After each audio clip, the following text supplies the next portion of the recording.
Mis queridos amigos y hermanos, sean todos bienvenidos en el nombre de nuestro Señor Jesucristo a este nuevo comentario de la lección de la escuela sabática, que en esta ocasión nos regala la preciosa oportunidad de estudiar con cierto detenimiento el capítulo número 4 del libro del Deuteronomio como parte de la lección número 6 de la escuela sabática. Como veremos, en el capítulo 4 del Deuteronomio encontramos una especie de microcosmos de todo el libro del Deuteronomio, en donde los elementos fundamentales de todo el libro se encuentran representados y de cierta manera encapsulados en el capítulo número 4 que hoy estudiaremos con ayuda de nuestro Padre Celestial. De esa manera, antes de orar, queremos decirle que si usted tiene alguna pregunta, alguna inquietud o comentario, bienvenido al complemento de esta lección de la escuela sabática, que es nuestro programa de repaso en vivo el día sábado a las 8 de la mañana, hora de Venezuela, en donde su pregunta, inquietud o comentario son bienvenidos para que usted pueda compartir con nosotros totalmente en vivo el repaso de esta lección de la escuela sabática. Así que le esperamos el sábado a las 8 de la mañana, hora de Venezuela. Vamos entonces a orar y nos dedicamos al capítulo número 4 del libro del Deuteronomio para mirar allí la voluntad del Señor dejada en palabras inspiradas a través de Moisés para nosotros, que traspasan los siglos, nos alertan con verdad presente y nos invitan a un cuidadoso estudio de la palabra del Señor que guarde nuestras almas para este tiempo. Oramos. Nuestro Padre Celestial, bondadoso Señor, es en el nombre de Cristo Jesús, nuestro bendito y amante Salvador, que venimos delante de ti, Señor, y escondidos en Él, delante de tu trono, nos atrevemos en sus méritos perfectos pedirte que cumplas tu promesa, Señor, que cumplas la promesa que nos dejaste con tu Santo Espíritu para venir, Señor, e iluminar nuestras mentes y corazones y guiarnos a toda verdad en Cristo. Por eso, Padre, esperamos por medio de la fe el cumplimiento de tu promesa en esta ocasión. Eleva nuestras mentes y corazones para contemplar a Cristo en tu palabra, aprender su voluntad y crecer de gloria en gloria siendo transformados por el ministerio de tu Espíritu. Te lo pedimos, Señor, en el nombre precioso de Cristo, nuestro Salvador. Amén y amén. Bien, queridos hermanos, vamos entonces a abrir nuestras Biblias en el libro del Deuteronomio, capítulo número 4, y comenzaremos en el versículo número 1 en adelante. La palabra del Señor nos dice lo siguiente: Ahora pues, oh Israel, marcando con ese inicio una división sintáctica y al mismo tiempo temática, semántica con los capítulos anteriores. El profeta está dejando atrás la lección de historia que nos ha dado en los capítulos 1 al 3 para ahora aplicar la historia a través del mandamiento que se le dará a Israel para que Israel lo obedezca. ¿Cómo será posible que este mandamiento sea obedecido? Lo estudiaremos adelante. Miremos entonces el texto. Ahora pues, oh Israel, oye los estatutos y decretos que yo os enseño, para que los ejecutéis y viváis y entréis y poseáis la tierra que Jehová, el Dios de vuestros padres, os da. Notemos entonces que, de acuerdo con este texto, la vida del pueblo depende de la ejecución de los mandamientos que estará recibiendo y que debe oír la palabra Shema es el verbo shama, oír, en imperativo, que aparece aquí en Deuteronomio capítulo 4, versículo 1, y aparece en Deuteronomio 6:4 en las palabras de la Shema. Shema Israel, escucha Israel. El modo verbal es imperativo. Dios les está mandando escuchar.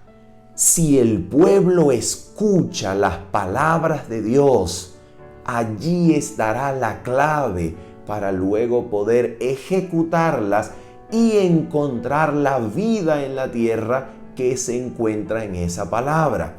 La vida del pueblo depende de oír cuidadosamente esas palabras para que puedan ejecutarlas y vivir en la tierra a la cual entrarán a tomar posesión.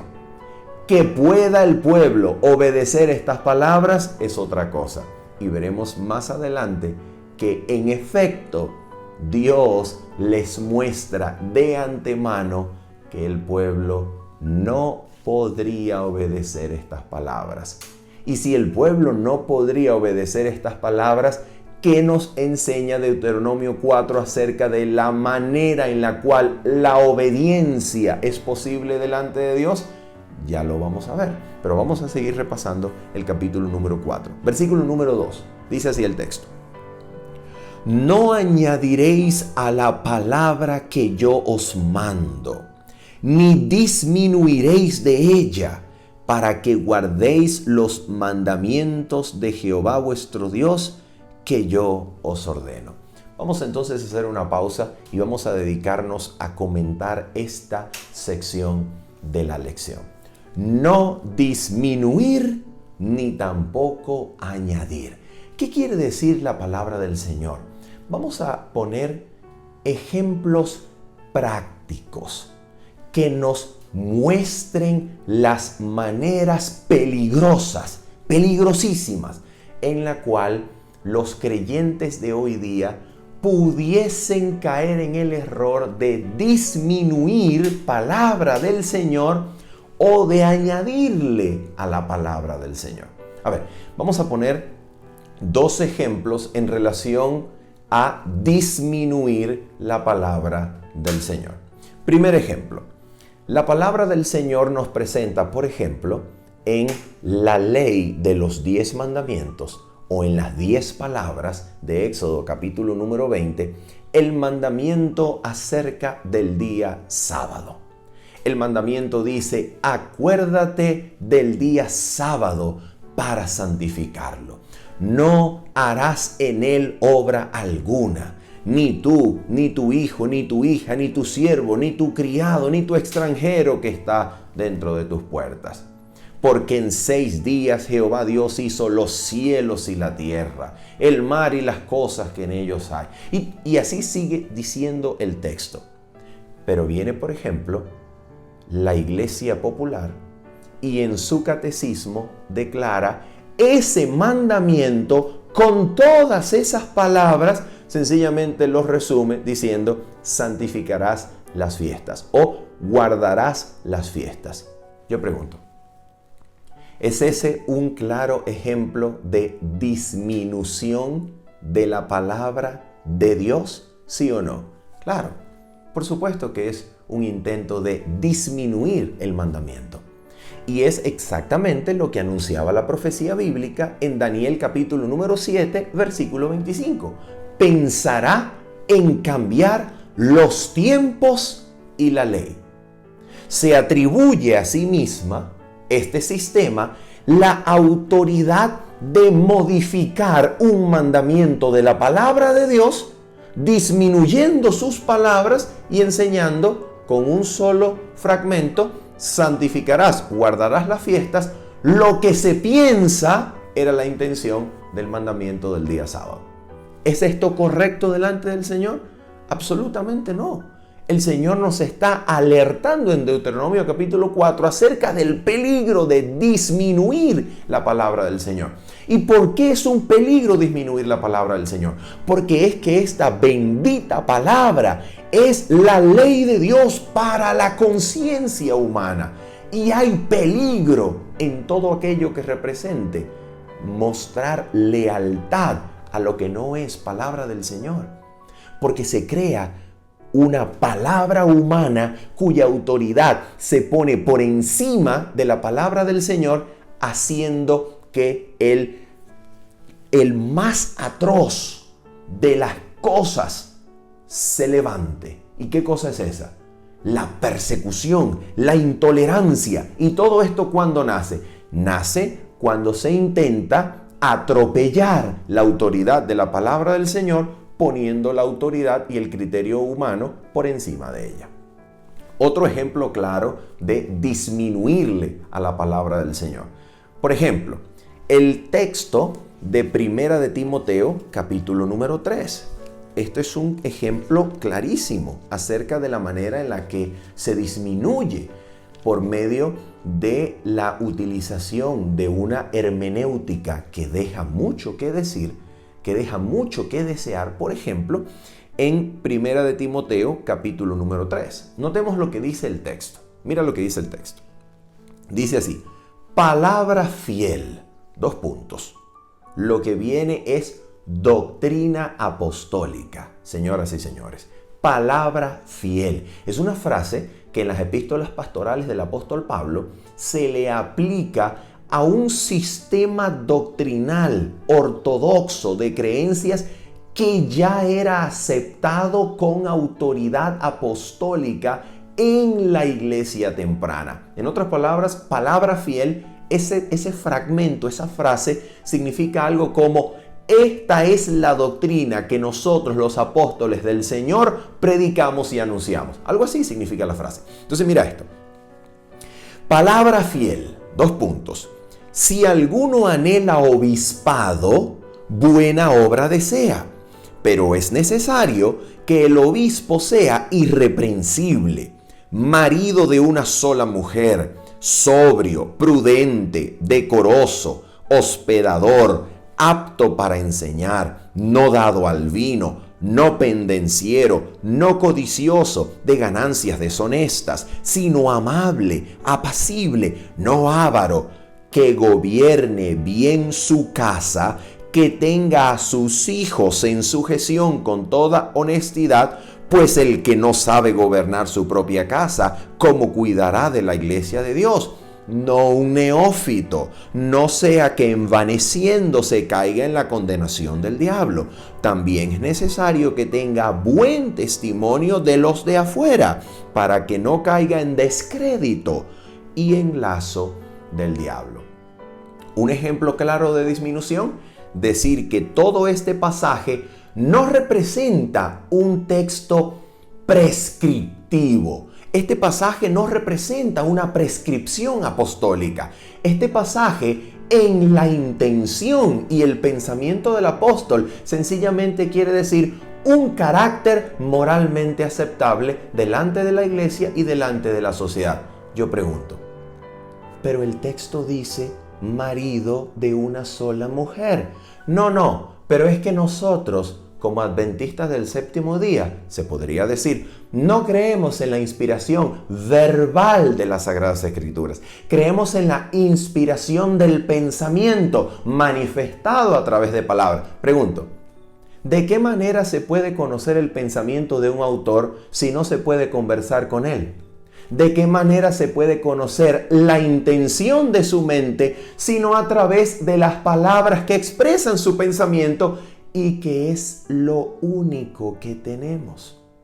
¿De qué manera puedo conocer la mente del apóstol sino a través de las palabras que reflejan su pensamiento? ¿De qué manera puedo conocer el pensamiento del apóstol Pablo si Pablo murió hace más de 2000 años y no puedo conversar con él? Lo único que tengo, señoras y señores, es la palabra, sus palabras elegidas por él, por inspiración del Espíritu Santo, que me hacen o me dan cierto acceso a su sistema de pensamiento. Las palabras bíblicas es todo lo que tengo. Pero al decir, no creemos en inspiración verbal, por eso las palabras no son exactamente lo que necesitamos, sino comprender su intención. Pregunto, ¿se puede entender comprender el pensamiento de un autor sin observar cuidadosamente las palabras que emplea? ¿O es que acaso usted y yo podemos llegar a pensar sin utilizar palabras? ¿Existe algún tipo de pensamiento complejo si no es a través del uso de las palabras? El pensamiento se expresa en palabras, tanto palabras proferidas por la boca como palabras mentales que se forman en estados mentales de los cuales usted solamente es consciente. No existe pensamiento complejo sin palabra. Todo pensamiento complejo tiene su expresión en palabra. Y si el apóstol Pablo se expresa de esa manera, pues ese es su pensamiento. Es lo único que tenemos. Sus palabras es lo único que tenemos para comprender lo que el apóstol quería decirnos. Por esa razón, tenemos un claro ejemplo de disminuir a la palabra de Dios cuando se piensa que por causa de que el apóstol en su mente estaba enseñando acerca de solamente un carácter íntegro, moralmente aceptable dentro de la iglesia y la sociedad, podemos hacer caso omiso y obviar la recomendación de que el anciano sea marido de una sola mujer, y podemos emplear ancianos y tomarlos de la iglesia sin prestar atención a esta prescripción. No es lo que dice la Escritura. Y esto es absolutamente, pero absolutamente importante, porque no somos nosotros la autoridad suprema cuando se trata de la Escritura. Las palabras de la Escritura deben dominar nuestra práctica, nuestra fe, y así siempre estaremos seguros en el nombre del Señor. Solamente los que hayan cultivado sus mentes por una obediencia sumisa a la palabra del Señor, aún así dice Jehová, tal como está escrito, pues las palabras es lo único que tenemos para entender cualquier pensamiento de cualquier autor bíblico. Solamente llevando las palabras a la mente y al corazón es como se puede guardar el alma del error del diablo. Eso es lo que dice la Biblia, señoras y señores. Vamos a mirar entonces dos ejemplos acerca de añadirle a la palabra del Señor. Ya vimos dos ejemplos acerca de disminuir. Ahora vamos a mirar dos ejemplos acerca de añadirle a la palabra. Mira esto. El ejemplo claro de añadirle a la palabra, en primer lugar, es claramente los fariseos, la secta farisaica de los tiempos de Cristo. Por ejemplo, mira cómo funciona este argumento o este sistema de pensamiento con respecto a la Escritura. La Escritura, por ejemplo, nos da un mandamiento. ¿Ok? El mandamiento, continuemos con el mandamiento del sábado, por amor a la claridad. La Escritura nos dice que debemos acordarnos del día sábado y guardarlo. ¿Ok? Pero mira lo que hicieron entonces los escribas, los soferín, los hombres del libro, los doctores de la ley. Los doctores de la ley entonces, para evitar transgredir el mandamiento del sábado, van a entonces armar un entramado de mandamientos que añaden al texto del sábado, añaden al mandamiento del sábado, con la intención de resguardar el mandamiento de tal manera que la persona que quebrante alguno de esos añadidos, entramados y etapas, de tal manera que si una persona los quebranta, todavía no llegue a quebrantar el mandamiento del sábado y pueda darse cuenta de que ha traspasado algunas barreras peligrosas para que no llegue a traspasar la verdadera barrera del sábado o del mandamiento del sábado. Entonces se le añade un entramado de barreras como una cerca alrededor del mandamiento del sábado, y se prescriben cosas como, por ejemplo, que el día del sábado, para no ser quebrantado, entonces se debe legislar acerca de la carga que es lícita llevar o no el día sábado. Si es una carga que está, por así decirlo, que requiere de levantar con las manos algo, pero no está atada o sujetada a la indumentaria, entonces es una carga, y por esa razón nos guardamos de romper el mandamiento del sábado, de quebrantarlo, dándonos cuenta de un rompimiento menor, de una barrera formada por el pensamiento humano para que el mandamiento del sábado no sea quebrantado. Y de esa manera entonces se arma un entramado, una cerca alrededor del mandamiento del sábado, supuestamente con la intención de guardar o resguardar el mandamiento, pero luego este entramado de legislaciones, de jurisprudencia, comienza a cobrar autoridad hasta el punto de que se le reverencia por encima del mismo texto bíblico. Y se le citará más adelante, como Jesús lo muestra en Mateo capítulo 15, se le citará como palabra divina, siendo mandamiento de hombre. Esto es una clara forma de añadidura a la palabra del Señor. Pero cuando vemos otro ejemplo, nos encontramos que este mandamiento de no añadirle al texto nos puede guardar de ciertos peligros. Segundo ejemplo, vamos a mirar. ¿Usted recuerda lo que el diablo le dijo a Jesús en el desierto después que Jesús le dijo al diablo que está escrito, no solo de pan vivirá el hombre, sino de toda palabra que salga de la boca de Jehová? ¿Recuerdas lo que le dijo el diablo? El diablo le dijo, oh, ¿vives de la palabra? Oh, bueno, vamos a hacer una cosa. Lánzate de aquí, habiéndolo llevado al pináculo del templo, lánzate de aquí porque está escrito. A sus ángeles enviará para que guarden tu pie para que no tropiece con piedra. Oh, mira lo que estaba haciendo Satanás. Satanás está intentando aplicar a un contexto ilícito, no permitido por el texto, está aplicando el texto a un contexto en donde el texto no se aplica. Eso es una clara añadidura. ¿Por qué? Porque el texto no se aplica para situaciones presuntuosas, en donde yo, voy a probar si la palabra se cumple. Y para probar si la palabra se cumple, voy a hacer un acto temerario, a ver si Dios envía a sus ángeles y me guarda. No, eso sería presunción. Eso es añadir a la palabra del Señor. ¿Y qué cosa es la presunción en contraste de la fe? Fíjate esto. Si la fe puede ser definida como esperar y depender absolutamente en la palabra de Dios y esperar que la palabra de Dios cumpla lo que promete, la presunción es querer tomar esas promesas en un contexto de desobediencia, esperando que Dios cumpla su promesa para mí cuando yo estoy en desobediencia. Eso es presunción.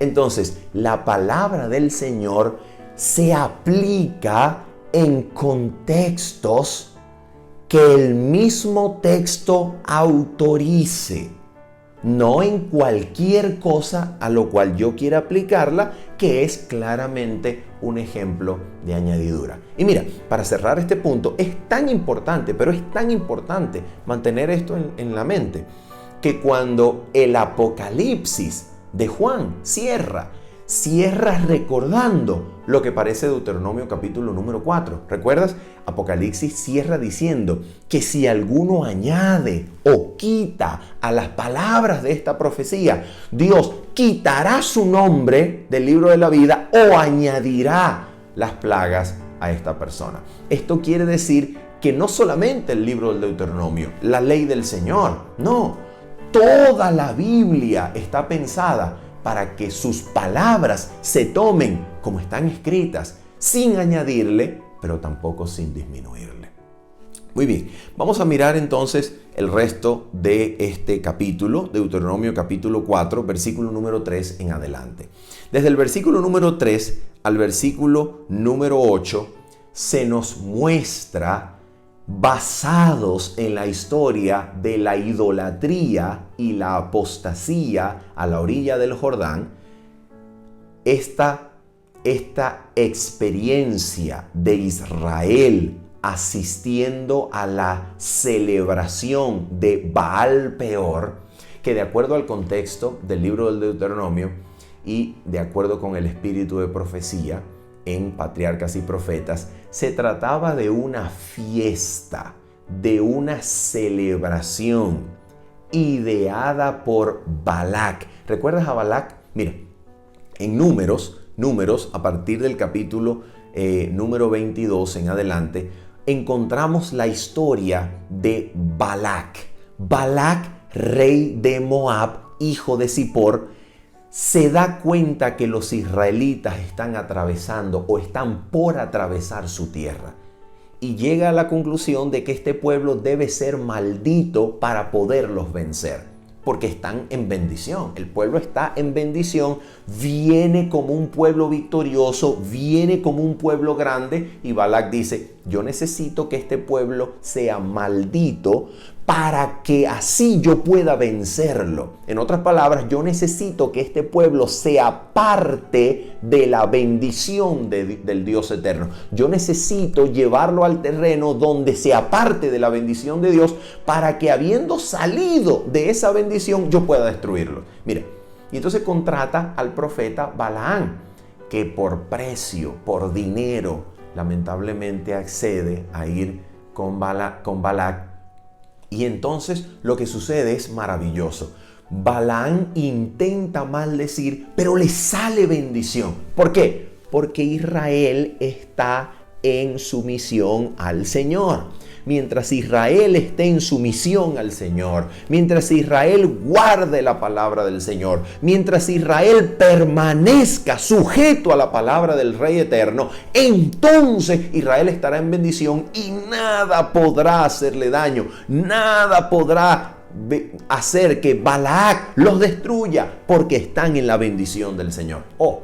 Pero entonces a Balac, por consejo de Balaam, como se nos muestra en el mensaje de Cristo a la iglesia de Pérgamo, en el libro del Apocalipsis, por consejo de Balaam, Balaam enseña a Balac a que los hijos de Israel, a lograr que los hijos de Israel forniquen y practiquen idolatría. ¿Y cómo se hace eso? Bueno, Balac organiza una fiesta a sus dioses y entonces envía para el primer contacto de los israelitas o con los israelitas, envía las mujeres vírgenes del festival a entablar amistad con los hombres del pueblo.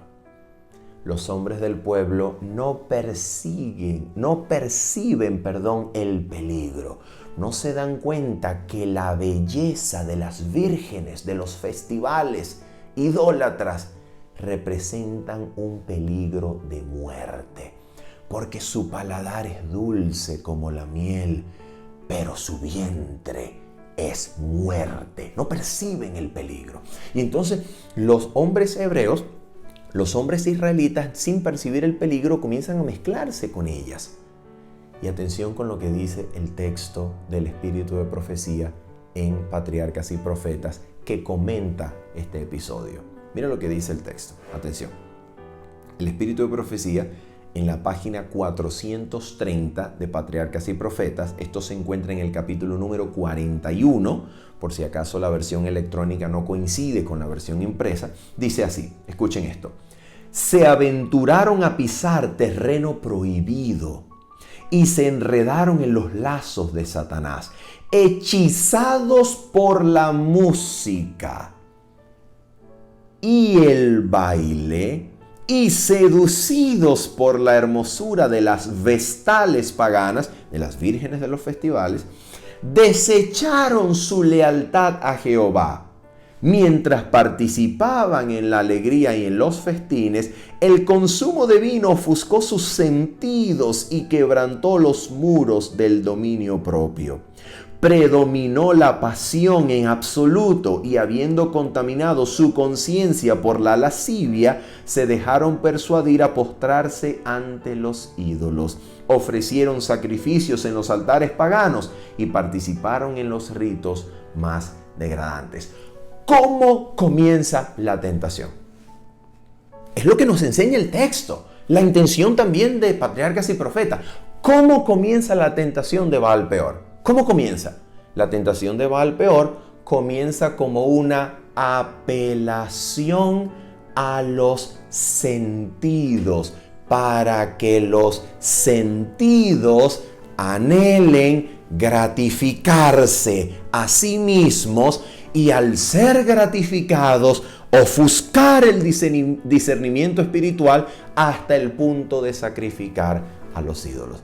Queridos hermanos, siempre la tentación satánica en materia religiosa comienza por gratificar los sentidos para que con sentidos gratificados egoístamente el discernimiento espiritual, moral, se ofusque y el ser humano no comprenda el peligro de su acción, no comprenda el peligro de su camino.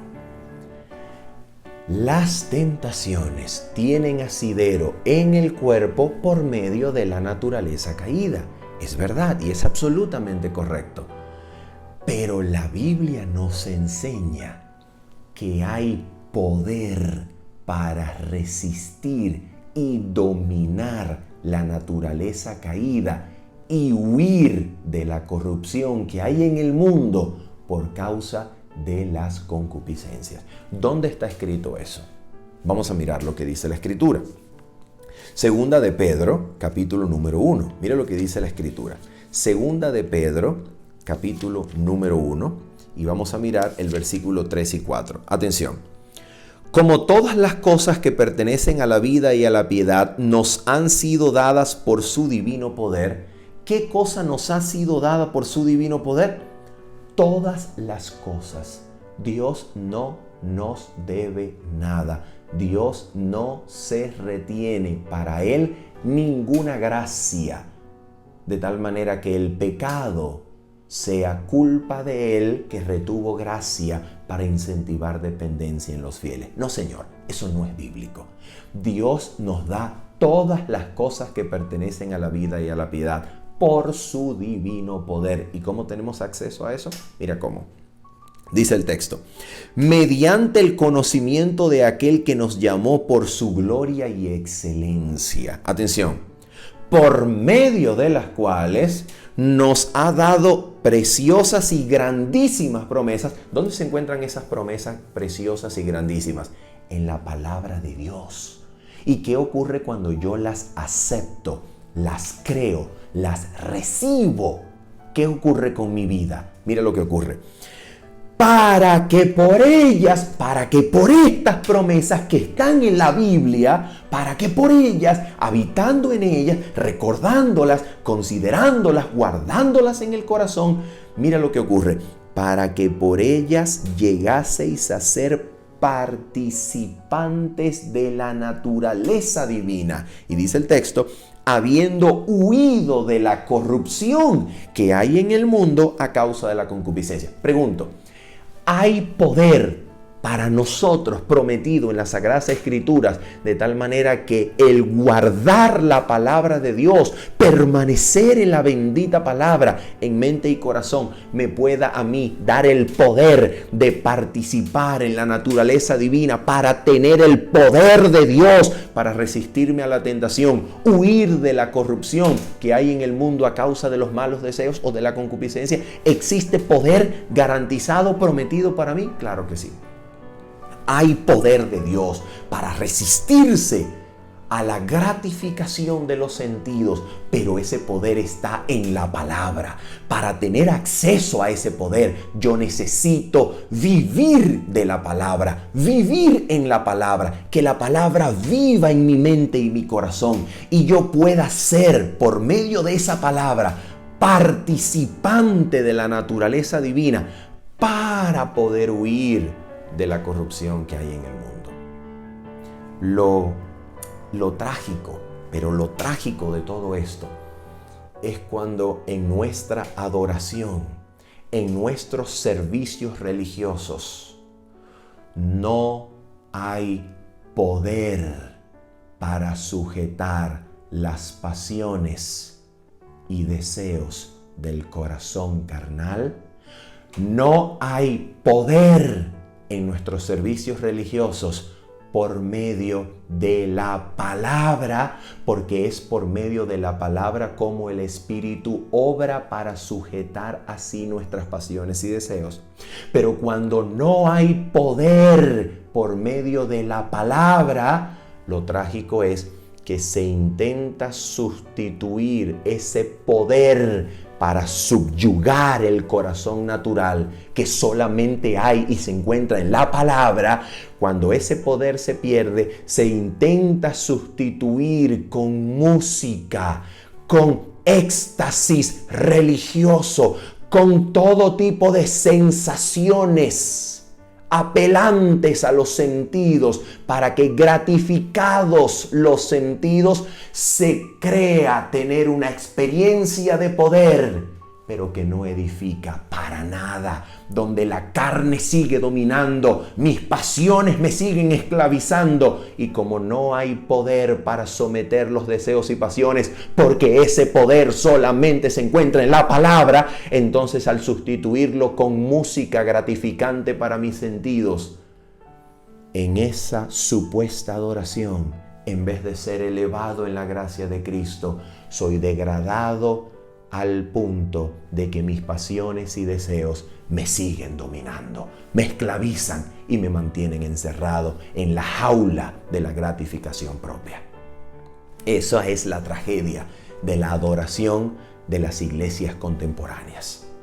Esa es la tragedia.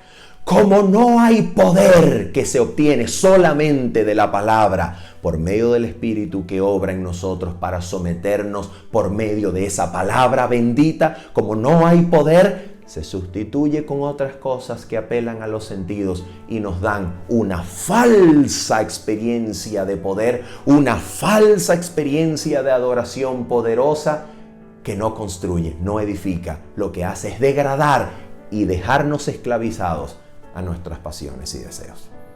Pero hay poder en la palabra, pero se encuentra allí, no se encuentra en una gratificación sensual, no se encuentra allí, se encuentra en la palabra bendita es donde está el poder de participar de la naturaleza divina para huir de la corrupción que hay en el mundo a causa de la concupiscencia. La palabra es la única garantía para lograr huir de la corrupción. Solamente la palabra. Por supuesto, la palabra que es traída con poder de lo alto por medio del Espíritu Santo. Y mira entonces lo que dice el texto. Después de hablarnos un poco de historia, después de decirnos que vosotros o vuestros ojos vieron lo que hizo Jehová con motivo de Baal Peor, que todo hombre que fue en pos de Baal Peor destruyó Jehová tu Dios de en medio de ti, mas vosotros que seguisteis a Jehová vuestro Dios, todos estáis vivos hoy. Aquí está en el versículo número 4, desde ya, la clave de la obediencia. La clave que puede hacer posible la obediencia a los mandamientos expresados en la ley de Dios. ¿Cuál es la clave? Fíjate esto.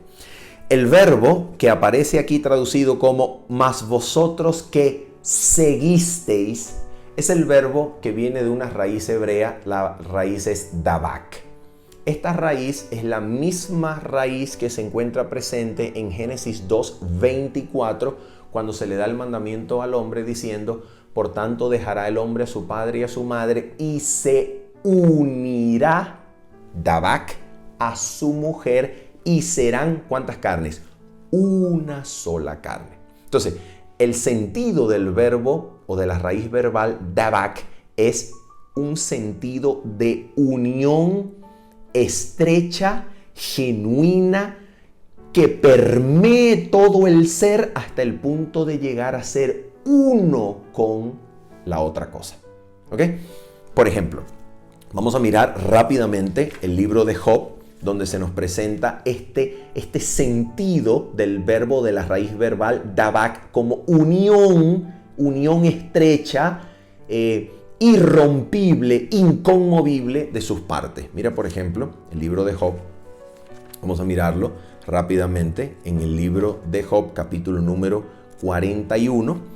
Y vamos a mirar los versículos 17 y 23. Está hablando del cuerpo del Leviatán, este animal misterioso este ser misterioso, animal misterioso que se presenta en los últimos capítulos del libro de Job. Mira lo que dice el versículo 17. Dice así, vamos a leer desde el versículo número 15 para tener un contexto de la utilización del verbo dabak en el versículo 17. Dice, la gloria de su vestido son escudos fuertes, cerrados entre sí estrechamente. El uno se junta con el otro, que viento no entra entre ellos. Y aquí está el versículo 17, donde está el verbo dabak. Dice, pegado está el uno con el otro, están trabados entre sí. Ahí está el verbo dabak. Que no se pueden apartar. ¿Te das cuenta? Están trabados, están unidos, no se pueden apartar, no se pueden despegar. Están tan unidos que ni el aire ni el viento entra por medio de la unión de las partes. Y en el versículo 23 se dice lo mismo, dice, las partes más flojas de su carne están endurecidas. Ahí está el verbo dabak, están hechas una. Y dice, están en él firmes y no se mueven. Versículo 23. ¿Te das cuenta? Entonces, ¿cuál es el sentido del verbo dabak? El sentido es que estas personas que se mantuvieron firmes a Jehová Dios en Baal Peor estaban unidas, estaban en permanencia con Dios y unidas a Dios, en permanencia de Dios, no pudieron ser apartadas como no puede apartarse las partes de las cosas que por medio del verbo dabak se unen para llegar a ser una, como una sola carne en Génesis 2:24. Entonces esto quiere decir que el secreto, la clave de la fidelidad, ¿dónde se encuentra?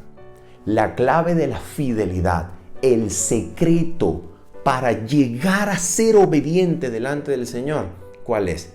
Es lo que dice el Señor Jesús en Juan capítulo 15. Separados de mí, nada podréis hacer. Nada podéis hacer. Esto significa que la única forma en la cual el ser humano, usted y yo, podamos obedecer a Dios es que la obediencia sea producida por la unión nuestra ¿con quién? Con Cristo. Y por medio de Cristo con el Padre Celestial. Para eso es Cristo, para eso vino Cristo. Cristo nos une al Padre Celestial, donde encontramos la fuente del poder infinito, para que en esa unión, Cristo viviendo en mí y yo en Él, como lo dice Juan capítulo 15, si permanecéis en mí y yo en vosotros. Y nuevamente, el que en mí permanece y yo en él. Y por tercera vez, si permanecéis en mí, y ahora cualquier lector podría esperar, y yo en vosotros, pero es reformulado el mensaje para dejarnos claro lo que Cristo quiere decir. Y dice, si permanecéis en mí y mis palabras permanecen en vosotros, queriéndonos decir que Cristo vive en todo aquel que permanece unido en mente y corazón a la palabra de Cristo.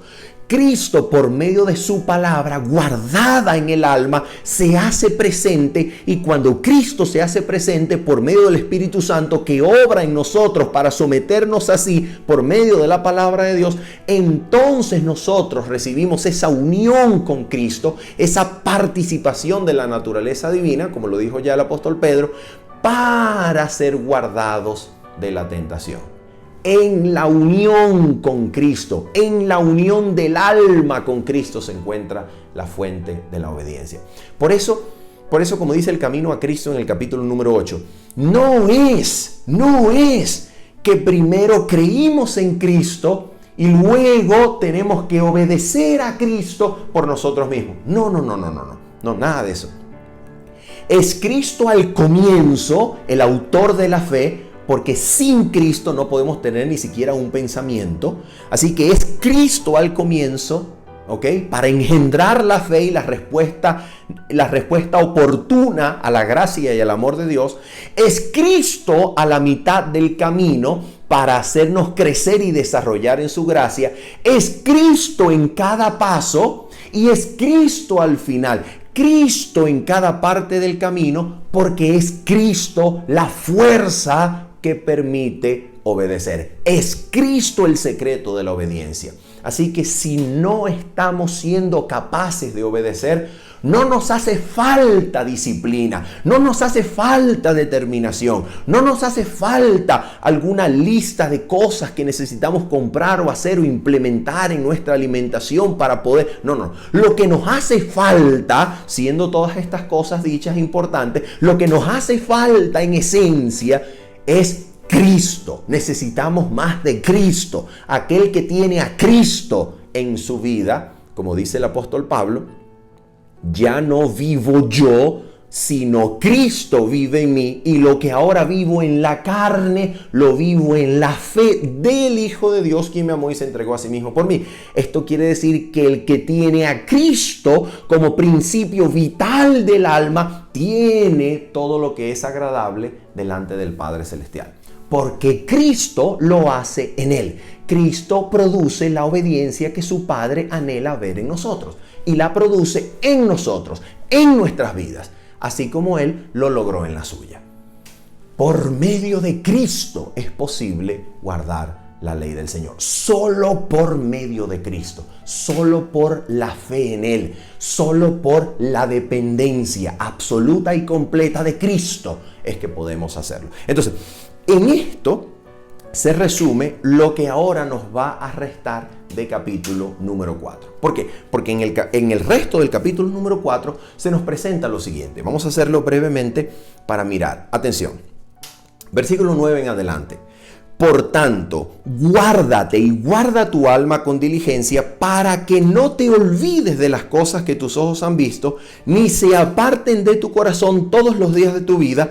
Antes bien las enseñarás a tus hijos y a los hijos de tus hijos. Entonces, lo que ahora se va a referir desde el versículo número 10 en adelante es el día de Horeb, la ocasión de la entrega de la ley en el monte Sinaí.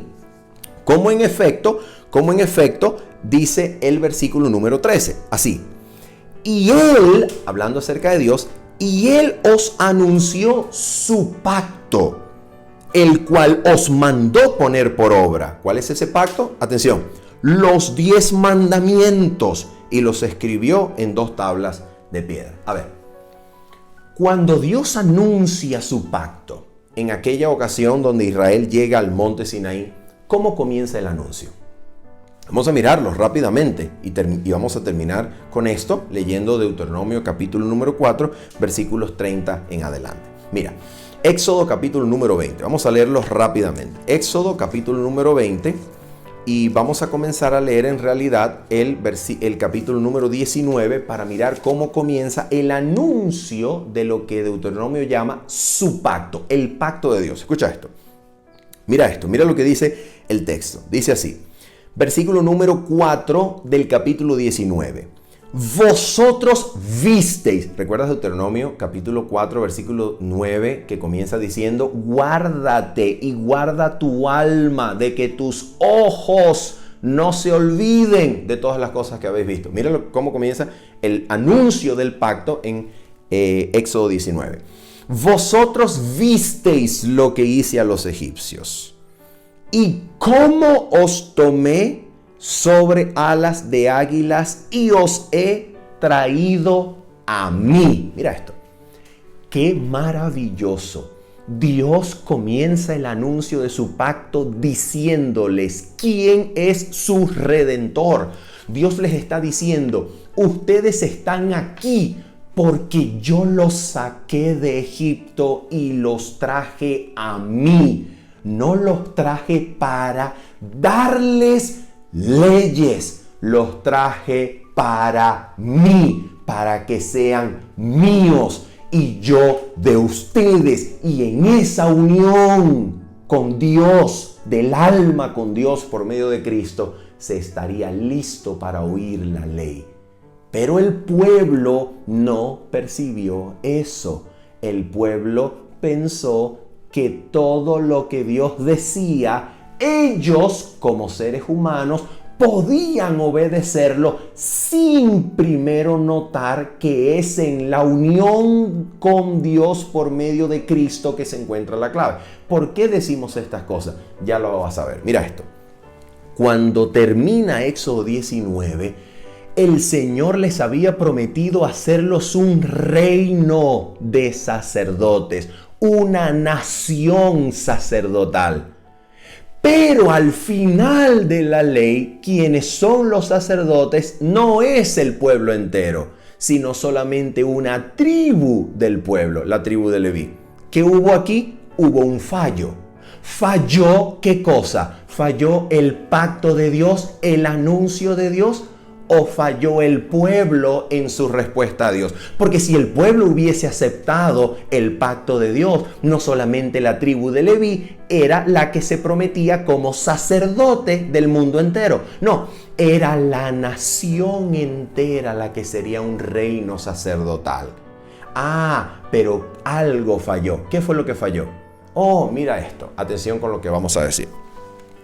Cuando nosotros miramos las palabras de los 10 mandamientos en Éxodo capítulo número 20, nosotros vamos a notar en el idioma hebreo una cosa extraordinaria.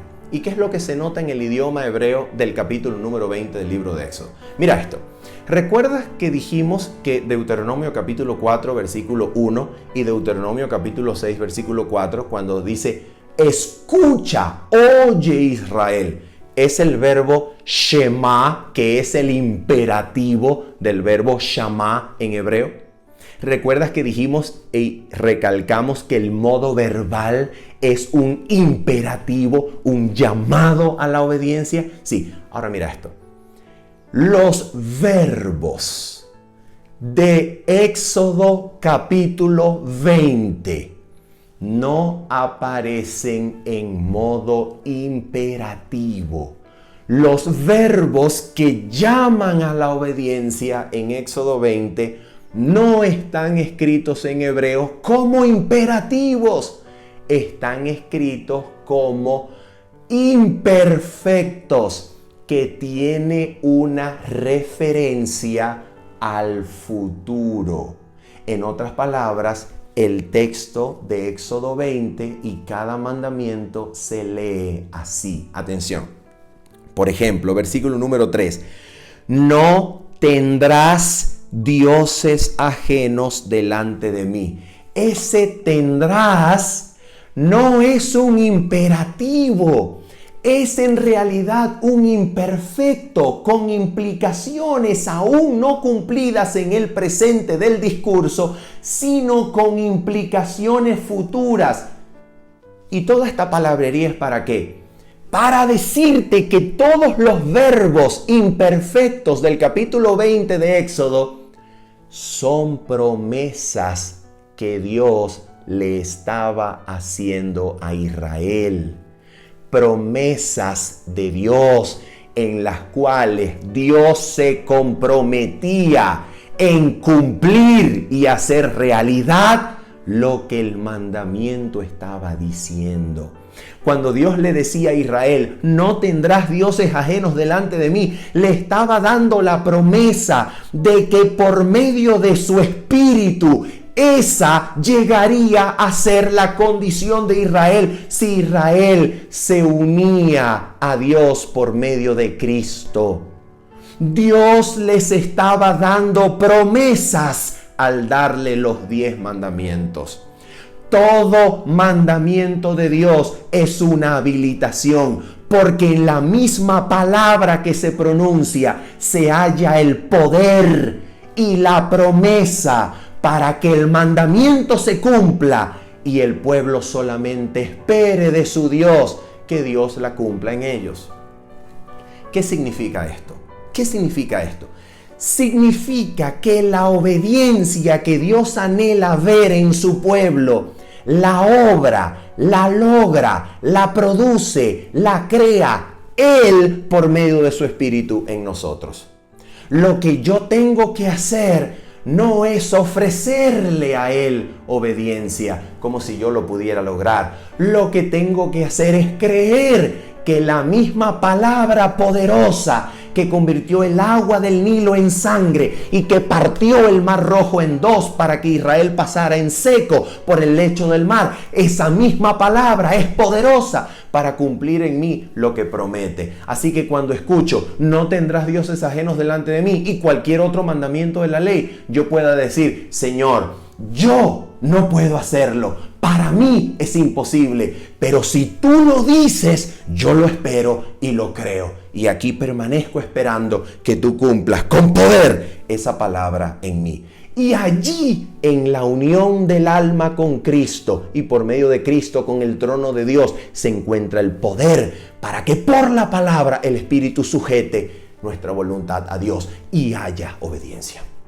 Ese eran los términos del pacto eterno. Pero cuando el pueblo confió en sí mismo y dijo, todo lo que Jehová ha dicho, esto haremos y obedeceremos, el pueblo se creyó a sí mismo capaz de guardar los mandamientos y olvidó que solamente la obediencia es un milagro.